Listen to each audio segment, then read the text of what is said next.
આવતીકાલે મુસ્લિમ સમાજ દ્વારા તાજિયા વિસર્જન કરવામાં આવનાર છે, જેને લઈને વડોદરા મહાનગરપાલિકા દ્વારા સરસિયા તળાવની સાફ સફાઈ કરવામાં આવી રહી છે।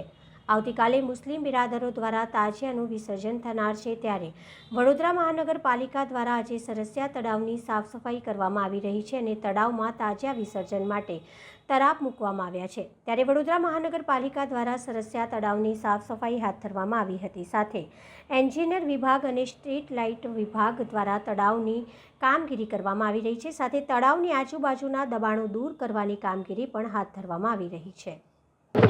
આ યાકુતપુરા સરસિયા તળાવ રોડ છે અને અહીં સરસિયા તળાવ પર વોર્ડ નંબર 6 દ્વારા જે કામગીરી કરવામાં આવી રહી છે અત્યારે તે ખૂબ બિરદાવવા લાયક છે, કારણ કે જે સફાઈની જે ઝુંબેશ ચાલુ છે તે તાજિયા કમિટીના પ્રમુખ જાવેદ બાપુ, વાઇસ પ્રેસિડેન્ટ ગુડ્ડુભાઈ અને રેશમવાલા ખાંચાના ગ્રુપના જે તમામ છોકરાઓ જે છે તેમને સાથે મળીને આ કામગીરી સફળ બનાવી છે અને સારી કામગીરી થઈ રહી છે।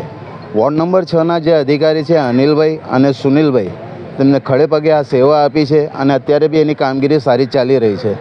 તે જોતાં એવું લાગી રહ્યું છે કે મોહરમ પર્વ સારી રીતે ઉજવાય અને સારી રીતે એની કામગીરીમાં સફળતા મળે અને તાજિયા કમિટીના પ્રમુખ જાવેદ બાપુને પણ આને ખૂબ ખૂબ આભાર વ્યક્ત કરવામાં આવ્યો છે। સામાજિક કાર્યકર હુસેનભાઈ મુલતાની।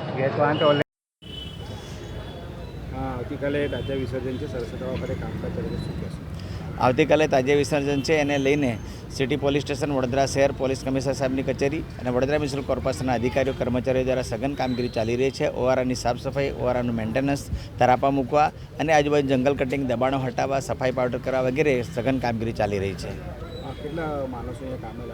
ઓછામાં ઓછા 30 થી 40 માણસો કામે લાગેલા છે। એન્જિનિયરિંગ શાખાનો સ્ટાફ કામગીરી કરી રહ્યો છે, સ્ટ્રીટ લાઇટ વિભાગનો સ્ટાફ કામગીરી કરી રહ્યો છે। આમ તમામ વિભાગો પોતપોતાની કામગીરી સઘનતાથી કરી રહ્યા છે।